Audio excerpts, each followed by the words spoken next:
She was drowning in the noise. She stood near the dessert table, her dark brown skin glowing under the afternoon sun, her natural curls pulled back in an elegant bun.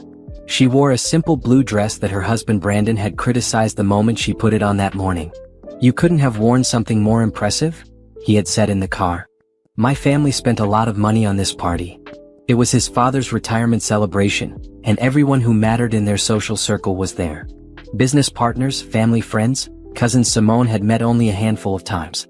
She smiled politely at them all, playing the role of the perfect wife. Brandon's mother approached her, lips pursed. "Simone dear, have you gained weight?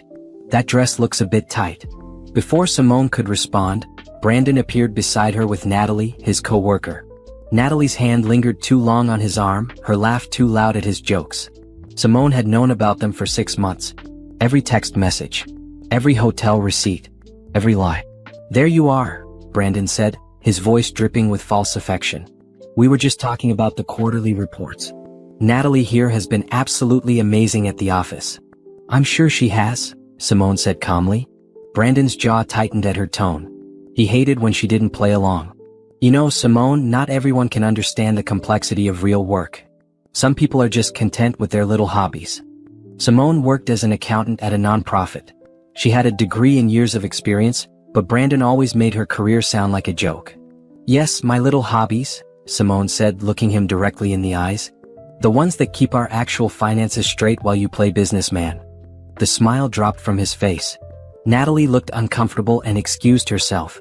Brandon grabbed Simone's elbow, his fingers digging into her skin. "What did you just say to me?" His voice was low and dangerous. "I said what I said." Simone pulled her arm away. Her heart was racing, but something inside her had finally broken free. She was done being afraid. Brandon's face turned red. His family was watching now, conversations dying down around them. "You ungrateful, after everything I've given you, everything my family has done for you? Everything you've given me?" Simone's voice carried across the yard now. "You mean the lies? The cheating? The way you steal from your own father's company?" The gasp came from Brandon's father. But Brandon wasn't listening anymore. His hand came up fast, and before anyone could react, he hit her across the face. Simone's head snapped to the side. Pain exploded across her cheek. She tasted blood from her split lip. The entire party went silent. Someone screamed. Brandon's brother rushed forward and grabbed Brandon's arms. "Are you insane?" his brother shouted. Simone straightened slowly, touching her bleeding lip with her fingers. She looked at the blood and then at Brandon, who suddenly looked panicked, realizing what he had just done in front of everyone. "Simone, he started. "Check your phones," she said calmly, her voice steady despite the pain. She looked around at all the guests, at Brandon's parents, at his siblings and cousins and business partners. "All of you, check your phones right now." She had scheduled the emails to send at exactly 3:30. It was 3:32. Around the yard, phones started buzzing. One after another, a symphony of notifications. People pulled out their phones, confused. Then their faces changed. Horror. Disgust. Brandon's father stared at his screen, his face going white. "What is this?"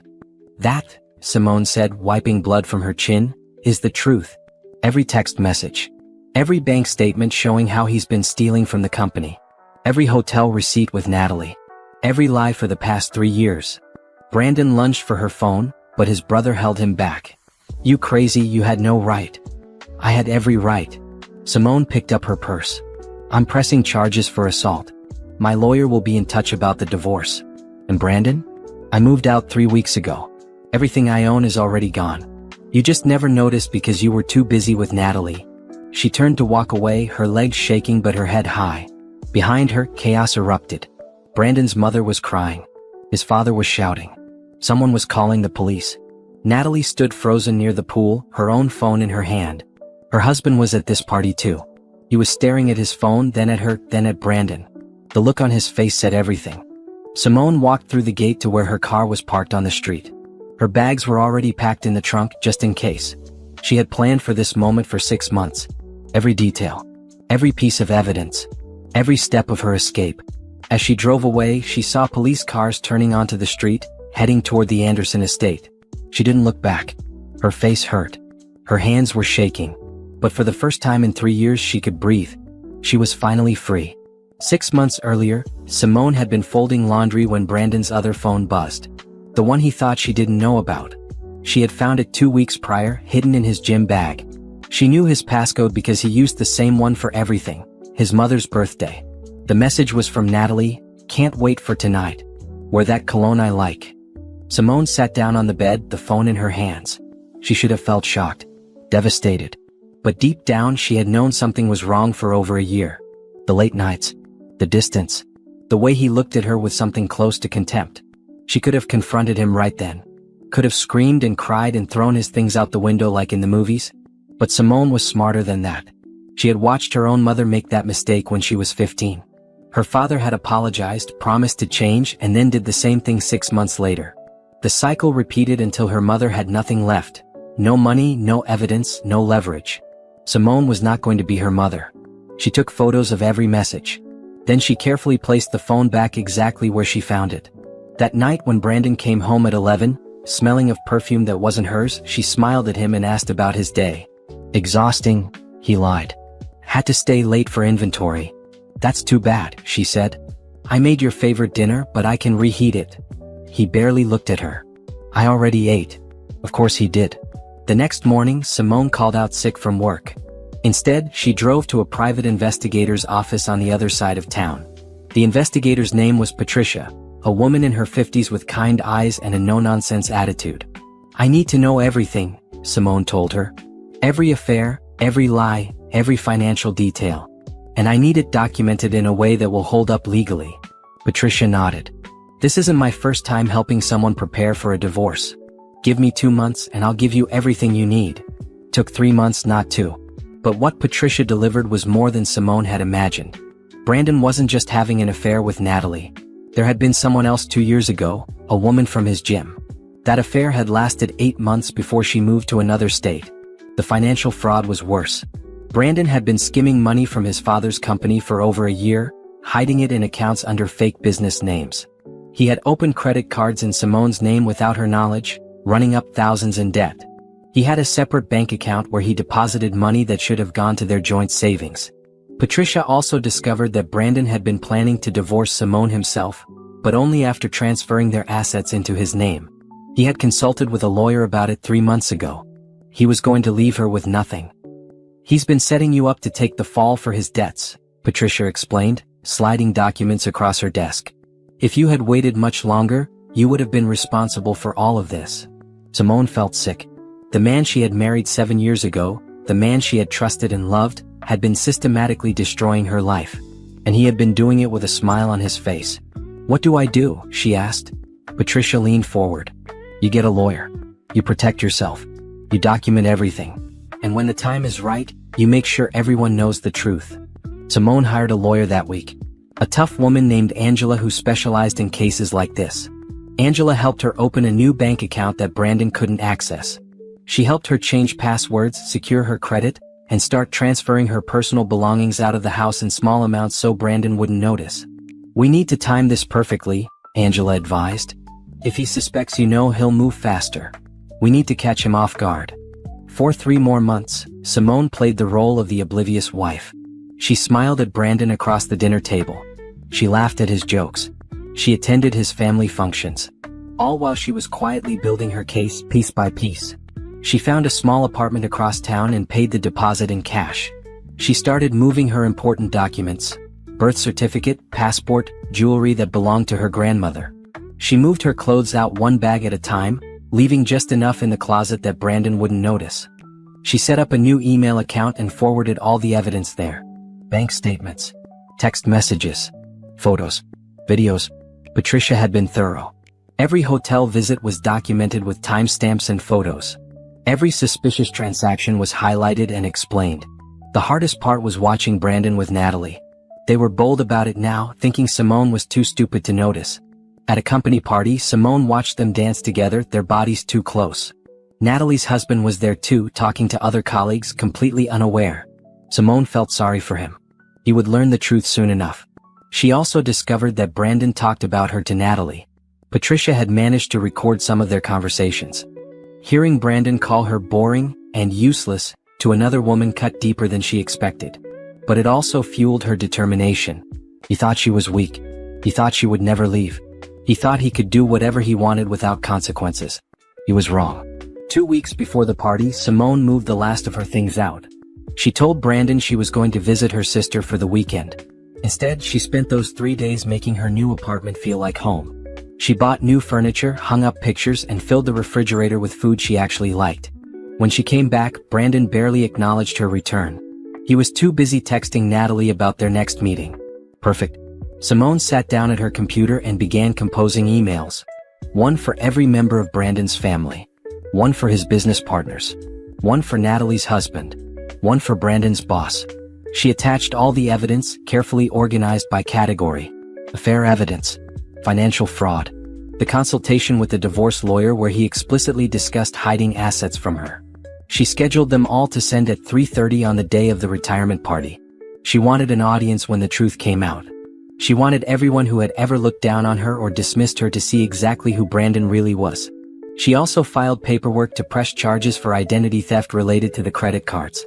She filed a report with his father's company about the fraud. She made sure everything was ready to go the moment she gave the signal. All she had to do now was wait and survive one more party. The police arrived at the Anderson estate at 3:45. Simone was already 15 minutes away, heading toward her new apartment. Her phone was exploding with calls and messages, but she didn't look at any of them. She had turned off notifications from Brandon months ago. She did, however, receive a text from Angela, her lawyer. "Are you safe?" "Yes," Simone typed back while stopped at a red light. "I'm heading home now." "Good. Don't answer any calls from him or his family. Everything goes through me from now on. The police have your statement from the party. We'll file a restraining order first thing Monday morning."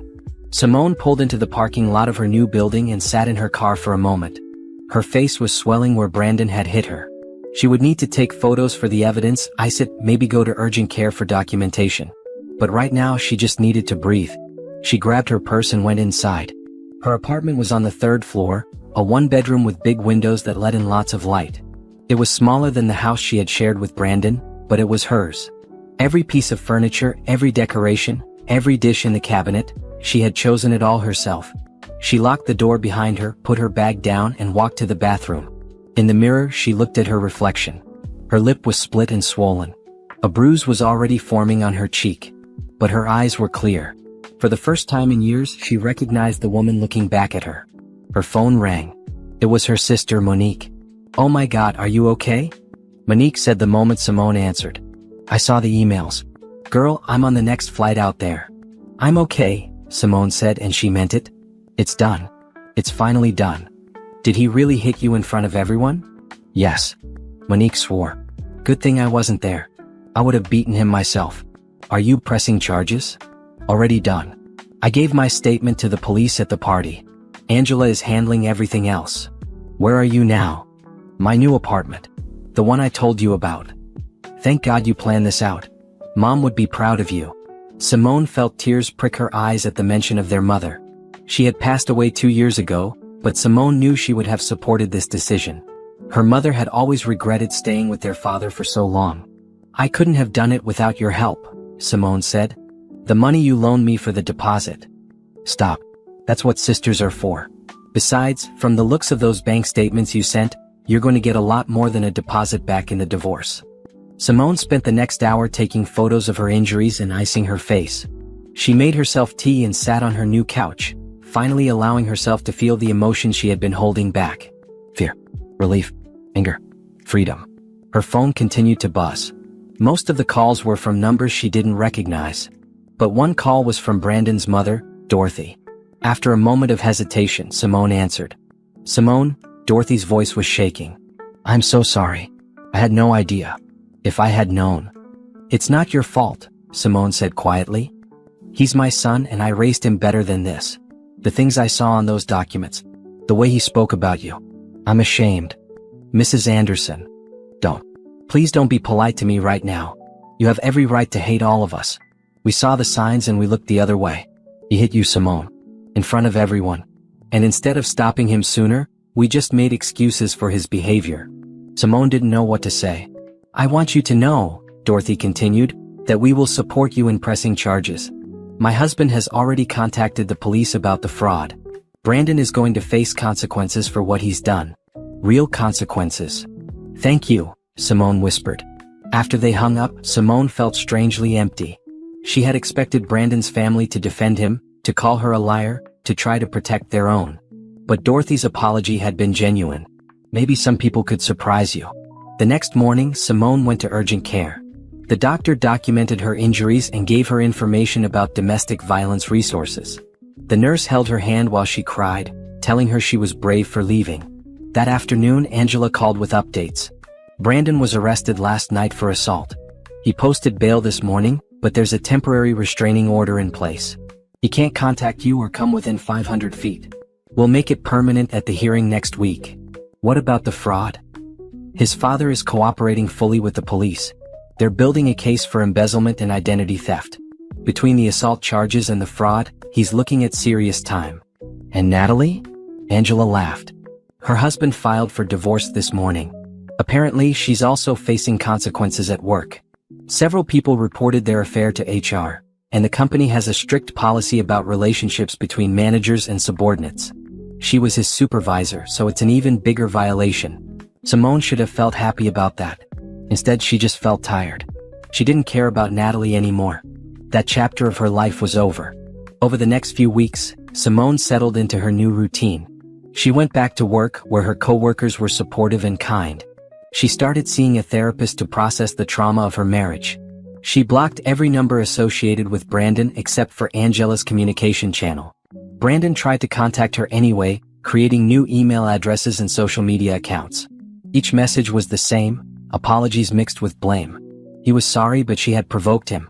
He wanted to work things out, but she needed to take down the evidence she had shared.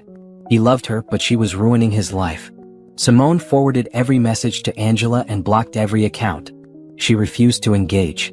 There was nothing left to say. 6 weeks after the party, Simone attended Brandon's first court hearing for the assault. She sat in the courtroom, her sister beside her, and watched as Brandon's lawyer tried to argue that it was a momentary lapse in judgment, that Brandon was under stress, that he had never done anything like this before. Angela stood up and presented evidence that told a different story. Text messages where Brandon threatened Simone. Photos of bruises on her arms from other incidents that she had documented over the years. Testimony from neighbors who had heard him screaming at her. The judge wasn't sympathetic. He set a trial date and increased the restraining order to 1,000 feet. As Simone left the courthouse, she saw Natalie sitting in her car across the street. Their eyes met for a brief moment. Natalie looked like she wanted to say something, but Simone turned away and got into her sister's car. She had no interest in anything Natalie had to say. That woman had slept with her husband, had laughed at her behind her back, had helped Brandon betray their marriage. Simone owed her nothing. Not anger, not forgiveness, not even acknowledgement. That chapter was closed. 3 months after the party, Brandon's life had completely fallen apart. Simone knew this not because she was keeping tabs on him, but because the consequences of his actions were so public that she couldn't help but hear about it. He had been fired from his father's company after the fraud investigation revealed he had stolen over $200,000 over 18 months. His father had pressed charges, refusing to protect him anymore. The family business had a reputation to maintain, and Brandon had tarnished it. The assault case went to trial.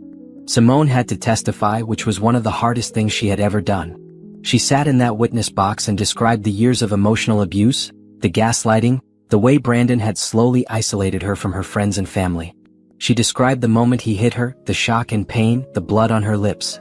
Brandon's lawyer tried to make her seem vindictive, suggesting she had planned everything to ruin his life. Angela objected immediately. "Your Honor," Angela said firmly, "the defendant committed assault in front of 40 witnesses. My client's preparation for divorce doesn't change the fact that he hit her." The jury deliberated for less than 2 hours. Guilty. Brandon received 6 months in jail for assault, with credit for time served and 2 years probation. The fraud charges were still pending, but his lawyer was trying to negotiate a plea deal. Either way, he was looking at more time. Simone felt nothing but relief when the verdict was read. She had been nervous he would get away with just a slap on the wrist. But justice for once had been served. Natalie's life wasn't going much better. Her husband had been granted full custody of their 2 children after it came out that she had been spending marital funds on hotel rooms and gifts for Brandon. She had been demoted at work and was now desperately trying to find a new job. No one in their industry wanted to hire someone with her reputation. Simone heard about this from Dorothy, who still called occasionally to check on her. The older woman seemed genuinely remorseful about everything that had happened. "I keep thinking about all the times I made excuses for him," Dorothy said during one of their calls. "All the times I told you that you were being too sensitive or that you didn't understand how stressful his job was. I enabled him. I'm so sorry." "You didn't know," Simone said, though she appreciated the apology. "I should have known. A mother should know." They talked for a while longer before hanging up. Simone genuinely liked Dorothy, but she kept their relationship at a distance.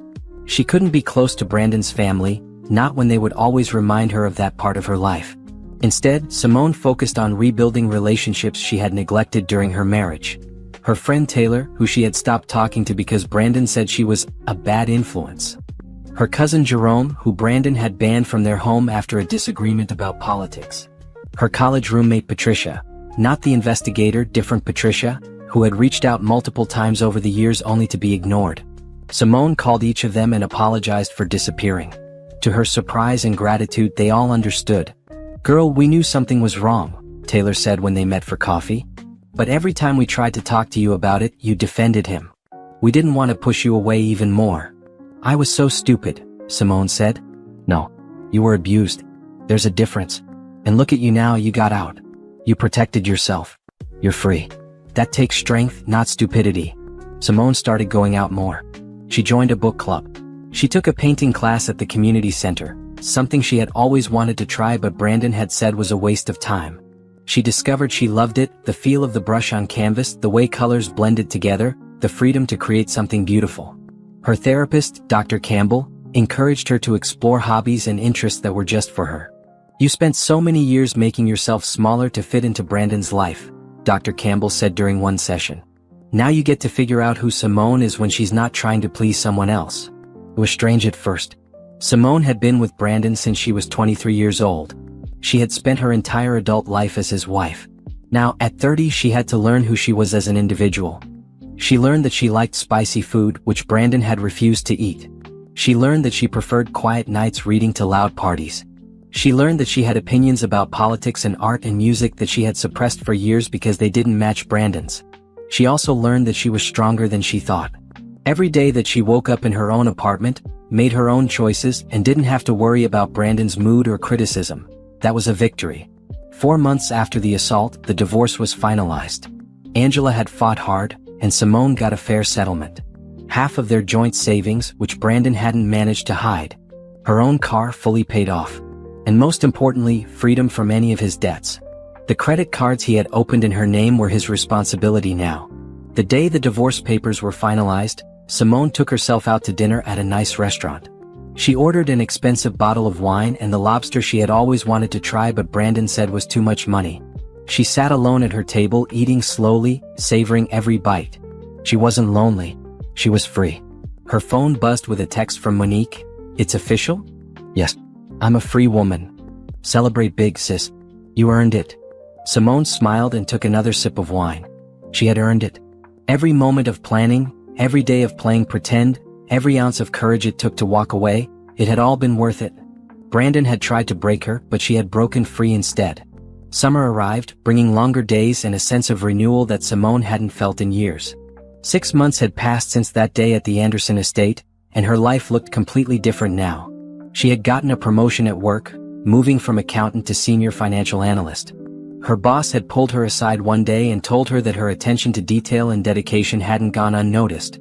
The raise that came with the promotion meant she could finally afford to buy some real furniture for her apartment instead of the second-hand pieces she had been using. But more than the money, Simone appreciated the recognition.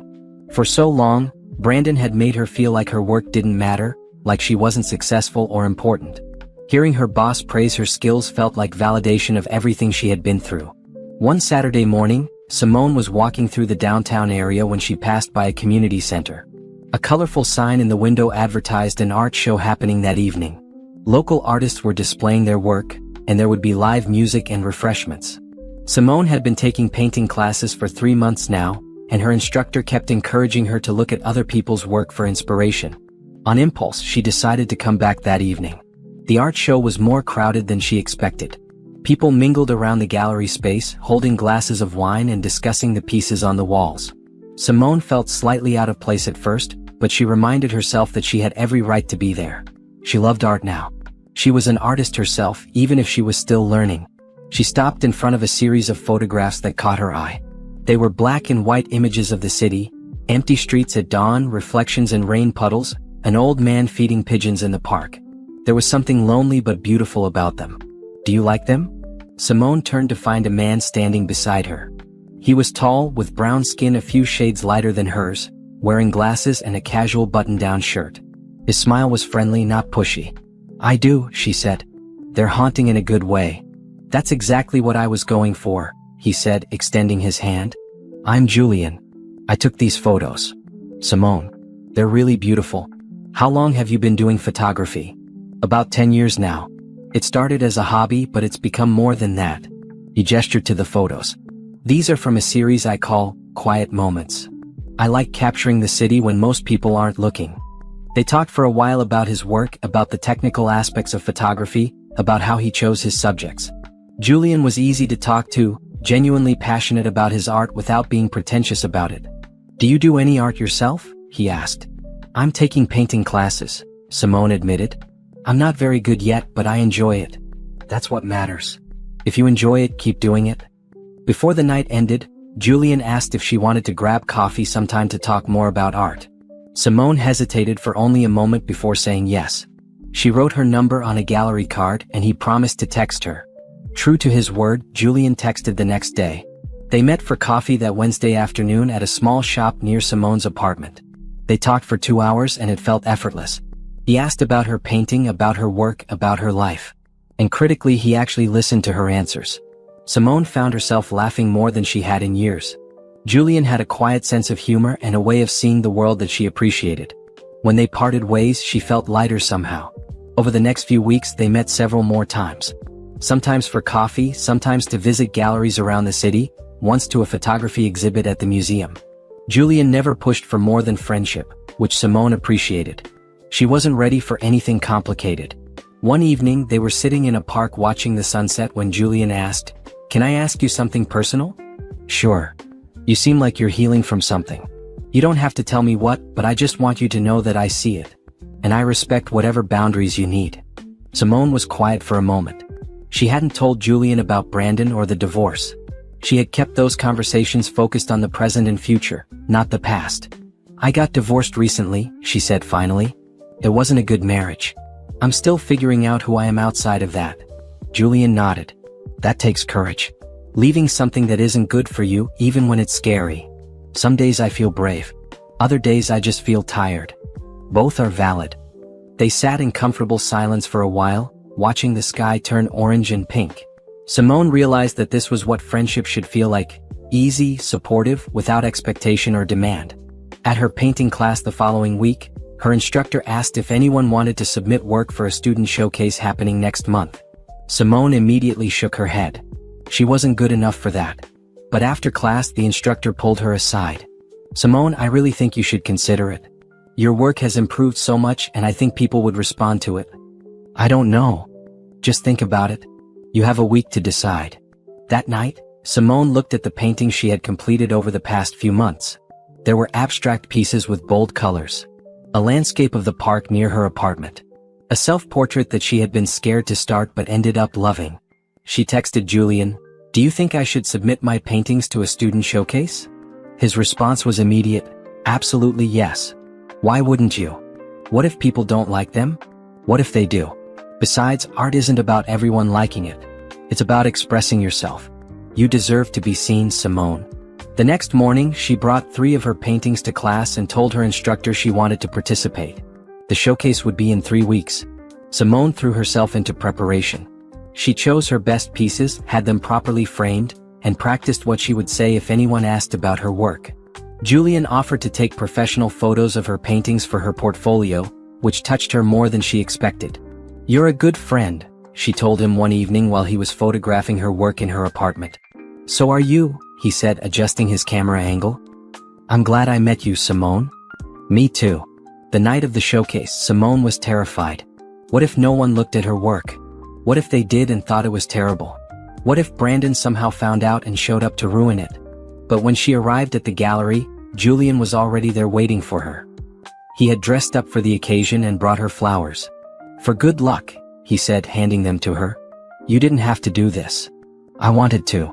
Throughout the evening, people stopped to look at her paintings. Some moved on quickly, but others stayed for a while. One woman asked detailed questions about her technique. A man asked if her pieces were for sale. "They are," Simone said, surprised. "I hadn't really thought about selling them." "Well, I'd like to buy this one," he said, pointing to her landscape. "It reminds me of early mornings with my grandmother." Simone sold 2 paintings that night. But more importantly, she felt proud. Proud of her work, proud of how far she had come, proud that she had been brave enough to show up at all. After the showcase ended, Julian walked her to her car. "You were amazing tonight," he said. "Thank you for being here. It meant a lot. I wouldn't have missed it." There was a moment where they just looked at each other and Simone felt something shift. Not quite attraction yet, but the beginning of something. The possibility of more. But she wasn't ready, and somehow Julian understood that without her having to say it. "See you next week?" he asked. "Definitely." As Simone drove home, she realized that she was genuinely happy. Not happy despite everything that had happened with Brandon, but happy because of what she had built for herself. She had a job she enjoyed, friends who supported her, art that fulfilled her, and the freedom to make her own choices. Brandon had tried to keep her small and controlled. But she had grown beyond anything he could have imagined. And this was just the beginning. Fall arrived with cooler temperatures and changing leaves. Simone had been divorced for 8 months now, and she barely thought about Brandon anymore. When she did, it was with detachment, like remembering a bad movie she had watched years ago. Her friendship with Julian had deepened over the summer. They spent at least 1 evening a week together, sometimes more. They visited museums, tried new restaurants, took long walks through the city while Julian photographed interesting buildings and Simone sketched in her notebook. "You should start painting outside," Julian suggested one afternoon while they were walking through a park. "The natural light is so different from studio lighting. It would challenge you in a good way." "I'd be too self-conscious," Simone admitted. "Everyone watching me work. Most people are too wrapped up in their own lives to pay attention. And the ones who do watch are usually just curious or impressed. Give it a try. I'll come with you for moral support."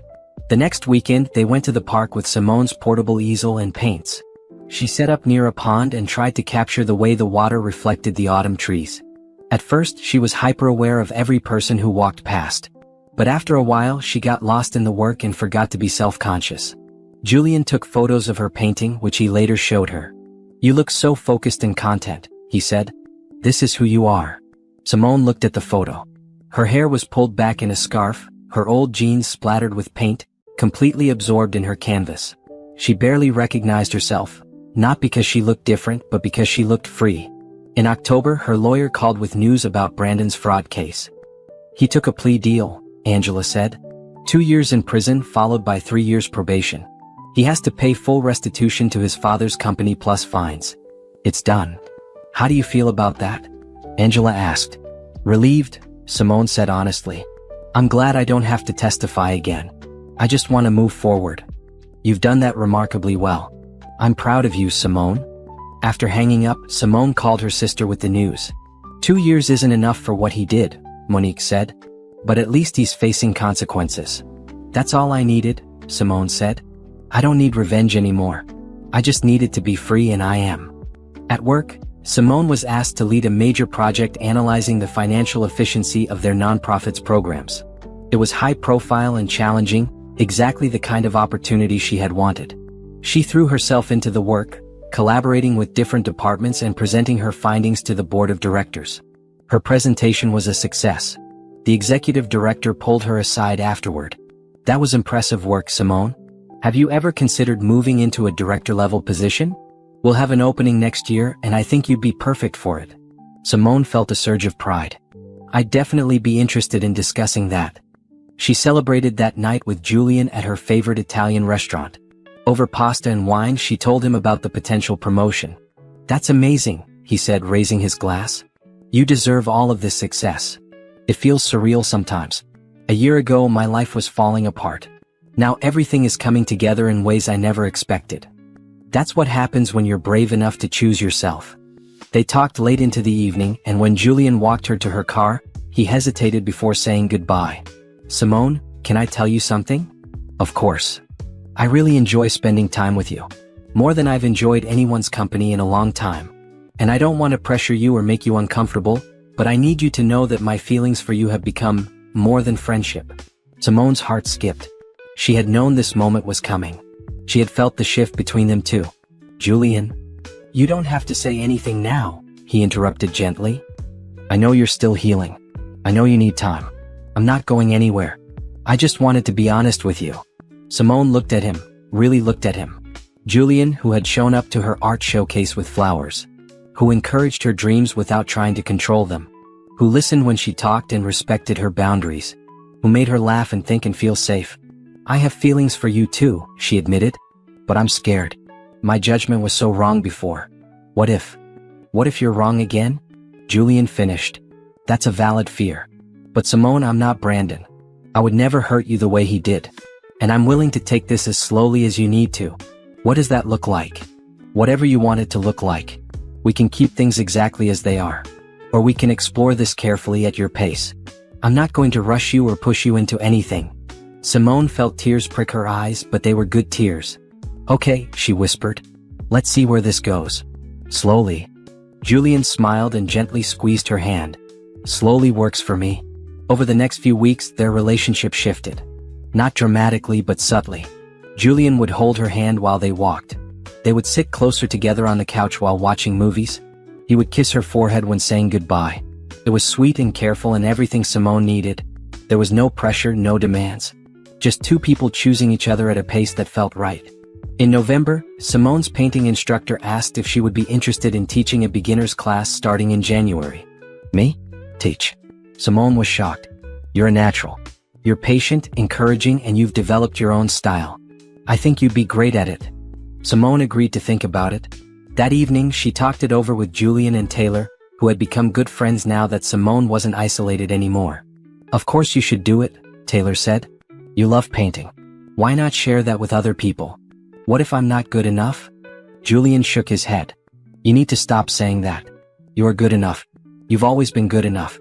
Brandon just spent years convincing you otherwise." He was right. Simone had spent so long being told she wasn't talented, wasn't smart enough, wasn't anything special. It had become her default belief about herself. But it wasn't true. She called her instructor the next day and accepted the teaching position. December brought the holidays, which Simone had been dreading. Last year at this time, she had been planning her escape, counting down the days until she could leave Brandon. The year before that, she had been miserable, pretending everything was fine while Brandon criticized everything from her cooking to her gift choices. This year was different. She spent Christmas with Monique, who had flown in for a week. They cooked together, watched movies, and stayed up late talking about everything and nothing. Julian came over on Christmas Eve with homemade cookies and a gift, a professional set of painting brushes. "Julian, this is too much," Simone protested, but she was touched. "You're worth it," he said simply. On New Year's Eve, Simone stood on Julian's apartment balcony watching fireworks over the city. He stood behind her, his arms wrapped around her waist, and she leaned back against him, feeling safe and content. "This year is going to be even better," he whispered in her ear. "I believe you," she said. And for the first time in years, she genuinely did. January came with fresh snow and new beginnings. Simone started teaching her beginner painting class at the community center. She had 8 students ranging from a nervous 18-year-old to a retired teacher in her 60s. Watching them discover their own creativity filled Simone with a joy she hadn't expected. "You're a natural at this," Julian said after sitting in on one of her classes. "The way you encourage people without being condescending, it's a gift. I just remember how scary it was when I started. I want them to feel safe making mistakes." Her relationship with Julian continued to grow. They had been dating for 3 months now, though they still hadn't defined exactly what they were. Simone appreciated that Julian never pushed for labels or commitments before she was ready. One evening in late January, Julian invited her to a gallery opening where his photographs were being featured. It was a bigger deal than the community show where they had met, a professional gallery in the downtown arts district. Simone bought a new dress for the occasion, a deep burgundy that made her brown skin glow. When Julian picked her up, the look on his face made her blush. "You're beautiful," he said simply. "Thank you. You clean up pretty well yourself." The gallery was packed with people. Julian's photographs lined 2 entire walls, his quiet moments series plus some new work that Simone hadn't seen before. These were portraits of everyday people caught in unguarded moments. A woman laughing at a bus stop. A man reading in a coffee shop. An elderly couple holding hands in the park. These are incredible, Simone breathed, studying each one. They're about connection, Julian explained, standing beside her. About the beauty in ordinary moments when people forget to perform for the camera. A critic from the local arts magazine approached them, asking Julian questions about his process and inspiration. Simone stepped back to give them space, but Julian pulled her forward. This is Simone. She's a painter and teacher.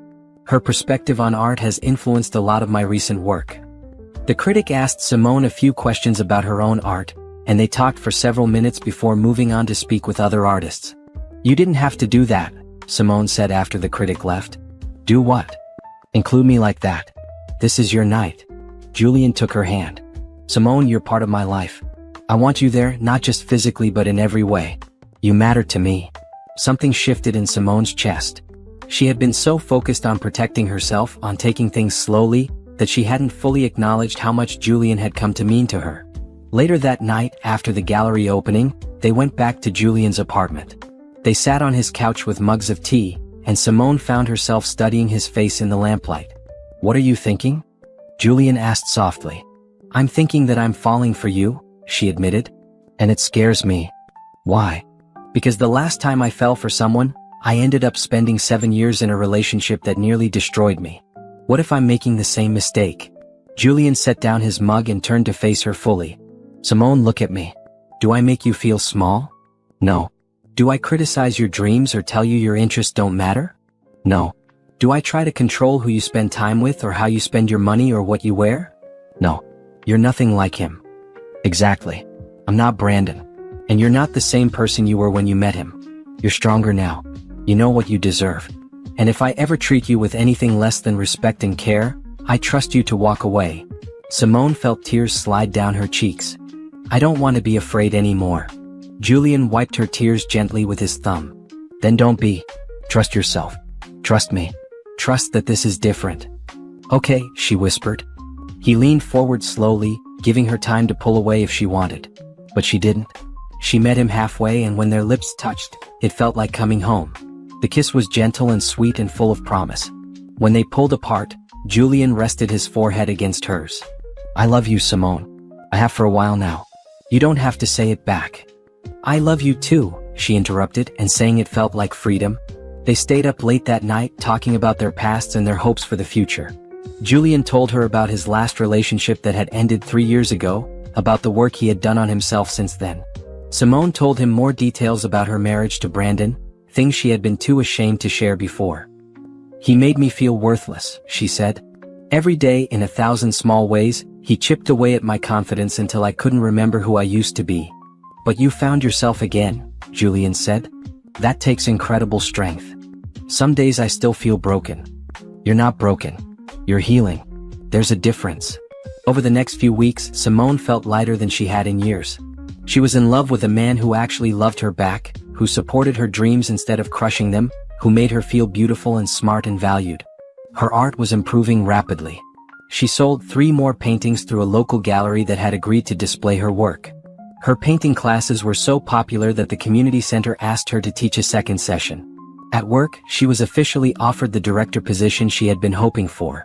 It would start in 6 months, giving her time to transition and train her replacement. Everything was falling into place. In early March, Dorothy called Simone. They hadn't spoken in several weeks. I wanted you to hear this from me, Dorothy said. Brandon is being released early for good behavior. He'll be out next month. Simone felt her stomach drop, but not from fear. Just from the unpleasantness of knowing he would be back in the world. Okay. Thank you for telling me. He has to stay away from you. The restraining order is still active. And honestly, Simone, I don't think he'll bother you. He knows he messed up his entire life. His father won't let him back in the business. Most of his friends have abandoned him. I think he's just trying to figure out how to survive. I hope he gets the help he needs, Simone said, and she meant it. But I don't want any part of his life. I understand. I just wanted to make sure you knew. After they hung up, Simone called Julian and told him about Brandon's upcoming release. "How do you feel?" he asked. "Honestly, I don't feel much of anything. He's not my problem anymore. I've moved on. Do you want me to come over?" "No, I'm okay. I'll see you tomorrow for our museum date." But that night, alone in her apartment, Simone did think about Brandon. Not with anger or pain, but with a sort of distant pity. He had everything: a wife who loved him, a good job, a family that supported him. And he threw it all away for affairs and fraud and violence. Meanwhile, she had nothing when she left him. No money, no apartment, no safety net except her own determination. And she had built a life that was better than anything she could have imagined. She had won. Not by destroying him, he had done that himself. She had won by choosing herself, by refusing to stay small, by building something beautiful from the ashes of her old life. Whatever Brandon did with his second chance was his business. Simone was focused on her own future, and it was bright. Brandon was released from prison on April 15th.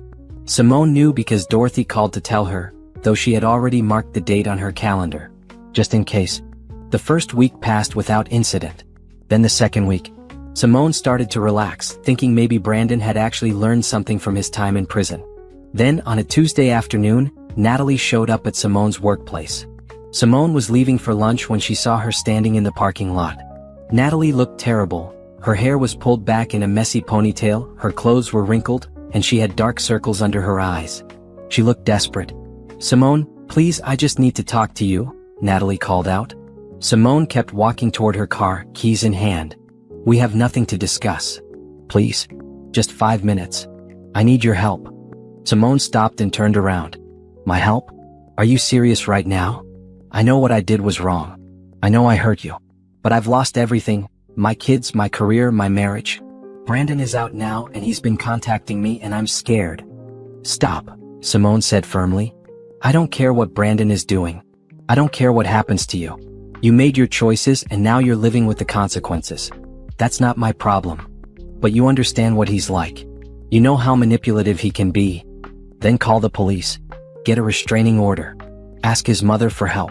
I don't care what you do, but leave me alone." Simone got into her car. Natalie grabbed the door before she could close it.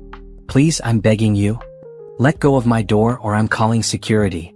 Natalie stepped back, tears streaming down her face. Simone closed the door, locked it, and drove away. Her hands were shaking, but not from fear. From anger that Natalie had the nerve to show up at her job, to ask for help after everything she had done. When Simone got to the restaurant where she was meeting Taylor for lunch, she told her friend what happened. "The audacity," Taylor said, shaking her head. "After she slept with your husband, she wants you to help her?" "Absolutely not." "I felt guilty for a second," Simone admitted. "What if he actually hurts her? That's not your responsibility. She can call the police like anyone else. You don't owe her anything, Simone. Not sympathy, not help, nothing." Taylor was right. Simone had spent enough of her life taking care of other people's problems. Natalie and Brandon had destroyed each other's lives together. They could figure out how to deal with the aftermath together without involving her. That evening, Simone filed a police report about Natalie showing up at her workplace. The officer who took her statement was sympathetic. "Given your history with her and your ex-husband, we can help you get a restraining order against her too if she contacts you again," he said. "Yes, please." The restraining order was approved within a week.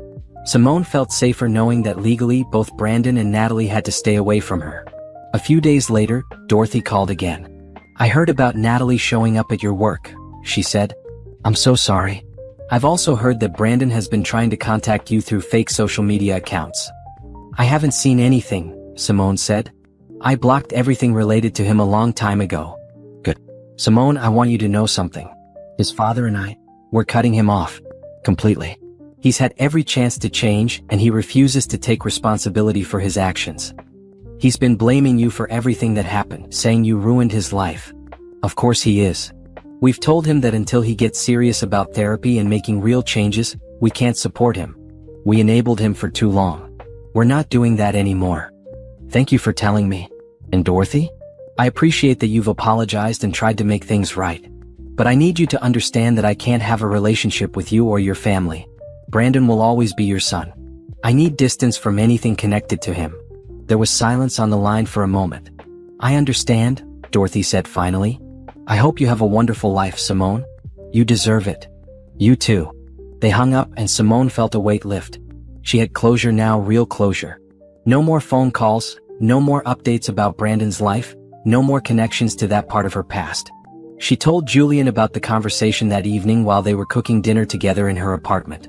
"How do you feel?" he asked, chopping vegetables while she stirred sauce on the stove. "Relieved. It's really over now. No more ties to that family or that life." Julian set down his knife and came over to wrap his arms around her from behind. "I'm proud of you. You've handled all of this with so much grace."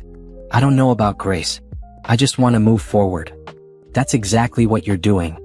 In May, Simone was offered an opportunity to show her work at a group exhibition at a respected gallery downtown. It was a big step up from the community shows and small galleries she had been working with. The exhibition would run for a month, and there would be a special opening night with critics and collectors. She accepted immediately. Over the next few weeks, she worked on new pieces specifically for the show. Julian helped her photograph her work for the catalog and supported her through moments of self-doubt. "What if my work isn't good enough to be in a real gallery?" she asked him one night. "It is good enough. You're good enough. When are you going to start believing that?" "I'm trying." "Try harder," he said gently, kissing her forehead. "You're talented, Simone. Let yourself believe it." The opening night in early June was magical. Simone wore a stunning gold dress that Taylor had helped her pick out. Her sister flew in for the event. Her painting students came to support her. And Julian was by her side the entire evening, proud and supportive. Several of her pieces sold that night. A critic from the arts magazine wrote a glowing review about her use of color and emotion. People asked if she had a website, if she took commissions, if she would be showing anywhere else. Standing in the gallery surrounded by her work and the people she loved, Simone felt a completeness she had never experienced before. This was success. Not the kind Brandon had always talked about, money and status and impressing people. But real success. Creating something meaningful. Being surrounded by people who truly cared about her. Living a life that felt authentic and joyful. She had survived. More than that, she had thrived. And no one, not Brandon, not Natalie, not anyone, could take that away from her. 1 year. It had been exactly 1 year since Simone stood in the Andersons' backyard with blood on her lip and told everyone to check their phones. 1 year since her life had blown apart and then been rebuilt, piece by piece, into something better than she could have imagined. To mark the occasion, Simone decided to do something meaningful. She organized a solo exhibition of her work at the same gallery that had shown her pieces in the group show. The owner had been so impressed with her sales and the response to her work that she offered Simone an entire room for a month-long solo exhibition. The theme was rebirth. Every piece Simone created for this show reflected different stages of her journey. There was a dark, chaotic abstract piece called Breaking Point that represented that day at the party. A series of smaller canvases called Healing that showed progression from dark colors to brighter ones. And her centerpiece, a large painting called Rising, that depicted a woman made of light and color, powerful and free. Julian had been documenting her process through photographs. He was putting together his own exhibition called Transformation that featured photos of Simone working on her pieces. With her permission, it would show at the same time in the gallery's second room. "We're a team now," he said when he proposed the idea. "Your art inspires my art. Let's show the world what that looks like." The week before the opening, Simone was featured in the local arts magazine. The interviewer asked about her inspiration for the Rebirth series. "I went through a difficult period in my life," Simone explained carefully. "I was in a relationship that made me forget who I was. Leaving that situation and rediscovering myself. That journey is what this work represents. It's about finding strength you didn't know you had." The article came out 3 days before the opening. Simone's phone exploded with messages from people she hadn't heard from in years. Former co-workers, college friends, even her high school art teacher reached out to say how proud they were. Taylor called her, crying. "Girl, I just read the article. I'm so proud of you. Look at how far you've come." "I couldn't have done it without you," Simone said honestly. "You never gave up on me even when I pushed you away. That's what friends do." The night before the opening, Simone couldn't sleep. She lay in bed running through everything that could go wrong. What if no one showed up? What if people hated her work? What if Brandon somehow found out and tried to ruin it? She got up and made tea, sitting by her window watching the city lights. Julian had wanted to stay over, but she told him she needed this night alone. To reflect. To prepare. To make peace with everything that had brought her to this moment. Her phone buzzed with a text from Monique, "Landing tomorrow at 2 p.m. Can't wait to see the show, sis. Mom would be so proud. Simone felt tears prick her eyes. Her mother had always encouraged her artistic side, buying her art supplies even when money was tight, praising every drawing she brought home from school. She wished her mother could see this, could see how Simone had found her way back to art after so many years of being told it didn't matter. The opening was scheduled for 6 in the evening. Simone arrived at 4 to do a final walkthrough. The gallery owner had hung everything perfectly, with professional lighting that made her colors pop. Julian's photographs lined the walls of the adjacent room. Simone walked through slowly, seeing herself through his eyes. In his photos she looked strong and focused, creative and beautiful. Nothing like the small, scared woman she had been a year ago. Nervous? Julian appeared beside her. Terrified. "You're going to be amazing." He took her hand. "This is your night, Simone. Enjoy it." People started arriving at 6:15. First her painting students, excited to see their teacher's work displayed professionally. Then Taylor with a group of friends. Monique arrived with flowers. Dr. Campbell, her therapist, came to show support. Co-workers from her nonprofit came straight from the office. By 7 the gallery was packed. Simone moved through the crowd, answering questions about her pieces, accepting compliments, watching people study her work with genuine interest. A collector bought 3 of her paintings. Another asked about commissioning a piece. The owner of another gallery gave Simone her card and asked about future shows. But the most meaningful moment came when an older black woman stood in front of Rising for a long time. When Simone approached her, the woman turned with tears in her eyes. "I left my husband after 30 years, the woman said quietly. "Everyone told me I was too old to start over, that I should just accept things as they were. But I didn't. Seeing this painting, seeing what you've created, it reminds me that I made the right choice. Thank you." Simone hugged the stranger, both of them crying. "Thank you for being brave enough to leave," Simone whispered. As the evening wore on, Simone found herself surrounded by love. Her sister brought her champagne and told embarrassing childhood stories to Julian. Her students told her how much her class had meant to them. Even Dorothy sent flowers with a card that simply said, "Proud of you." Near the end of the night, the arts magazine critic approached Simone. "I'd like to do a follow-up piece," she said, "about your journey with your permission. I think your story could inspire a lot of people." Simone thought about it for a moment. A year ago she would have said no, wanting to hide from attention and judgment. But she wasn't that person anymore. "Yes," she said. "I'd like that." After the gallery closed, a small group went out to celebrate. Julian, Monique, Taylor, and a few of Simone's painting students sat around a table at a restaurant, laughing and talking. Simone looked around at these people, her chosen family, and felt overwhelmed with gratitude. "Speech," Taylor demanded, raising her glass. Simone stood up, suddenly emotional. "A year ago I thought my life was over. I thought the best parts of me had been destroyed. But you all, every single one of you, helped me see that I was wrong. I wasn't destroyed. I was just buried. And with your support I found my way back to the surface. Thank you for believing in me when I couldn't believe in myself." They toasted, and Simone sat back down, Julian's arm around her shoulders. "I love you," he whispered in her ear. "I love you too." Later that night, back in her apartment, Simone stood in front of her bathroom mirror just like she had done a year ago. But this time there was no bruise on her face. No blood on her lip. Just a woman who had survived and thrived, who had taken her pain and turned it into art, who had refused to let her worst experience define her. She smiled at her reflection. She had done it. She had really done it. Tomorrow she would start work on new pieces. She would continue teaching her classes.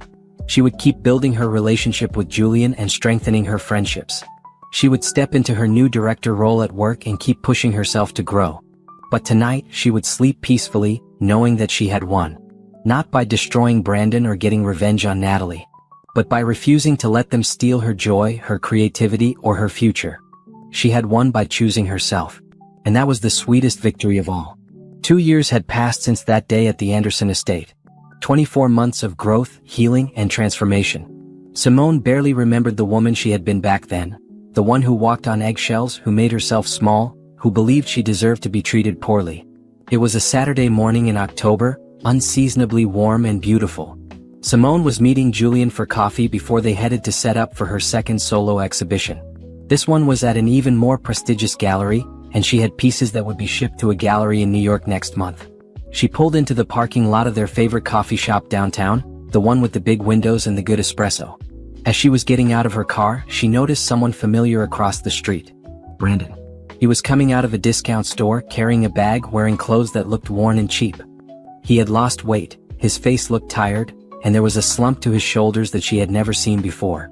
For a moment they made eye contact. Brandon froze and Simone saw a flash of something cross his face, shame maybe, or regret. He looked like he wanted to say something, but Simone just stood there, calm and unmoved. She wasn't afraid. She wasn't angry. She didn't feel anything except a mild curiosity about how much he had changed. Brandon looked away first, ducking his head and walking quickly in the opposite direction. He didn't approach her, didn't try to speak, just disappeared around the corner like a ghost from a past life. Simone watched him go and felt nothing. No satisfaction at seeing how far he had fallen. No pity for what he had lost. He was just a stranger now, someone she used to know in another lifetime. "Hey, beautiful." She turned to find Julian walking toward her from his car, coffee carrier in hand. He had picked up their drinks already, knowing exactly how she liked hers. "Hey yourself," she said, accepting the coffee and a kiss. "You okay? You look a little distracted." "I just saw Brandon across the street." Julian tensed slightly. "Did he bother you?" "No. He saw me and walked away.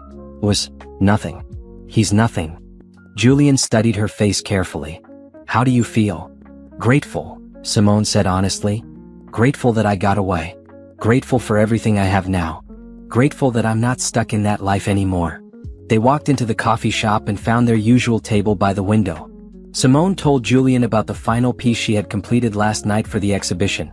A vibrant, joyful painting called Joy that featured bright colors and dynamic movement. "It's my favorite thing I've ever created," she said. "It represents where I am now. Finally happy. Finally free." "I can't wait to see it," Julian said. "Actually, I have something I want to show you too." He pulled out his phone and showed her photos of a storefront space in the arts district. "What's this?" Simone asked. "A potential studio space. It's big enough for both of us. I've been thinking about how we're both working from home, but we could really use dedicated creative spaces. What if we got this together? Your painting area, my photography studio, shared office space." Simone looked at the photos, her heart swelling. "You want to share a studio with me? I want to share everything with you." They talked about the logistics, the cost, how they would set it up. It felt right. They had been dating for almost 2 years now, and their lives had naturally intertwined. They stayed at each other's apartments most nights. They collaborated on projects. They supported each other's dreams. "I think we should do it," Simone decided. "Let's look at it tomorrow after the opening." That evening, the gallery was packed for Simone's second solo exhibition. This one was called Joy, and every piece reflected the happiness and freedom she had found over the past 2 years. Bright colors, dynamic compositions, subjects that celebrated life and beauty and strength. The executive director from her nonprofit came and bought a painting for their office. 3 pieces sold in the first hour. A writer from a national arts publication interviewed her about her work and her journey. Simone moved through the crowd feeling confident and proud. She wore a beautiful dress that she had chosen herself, her natural hair styled in an elegant updo, her makeup perfect. She looked like the successful artist she had become. Halfway through the evening, Monique pulled her aside. "Sis, I have to tell you something. I'm moving here." "What? Really?" "My company is opening a branch office in the city, and they asked me to run it. I'll be here by January. We'll finally live in the same place again." Simone hugged her sister tightly, overwhelmed with happiness. Everything was coming together in ways she never could have planned. Near the end of the evening, Julian asked for everyone's attention. "I just want to say a few words about the artist," he announced, and Simone felt herself blushing. 2 years ago, I met Simone at a community art show. I was immediately struck by her talent, but more than that, by her spirit. She was rebuilding her life, rediscovering who she was, and choosing to pursue her dreams despite everything she had been through. Watching her grow into the artist and person she is today has been the greatest privilege of my life. He turned to look directly at Simone. "You inspire me every single day. Your strength, your creativity, your kindness, everything about you amazes me. I love you, Simone." "I love you too," she said, her eyes filling with happy tears. The crowd applauded, and Simone kissed Julian, not caring that everyone was watching. Let them see. Let them know that this was real love, healthy love, the kind that built you up instead of tearing you down.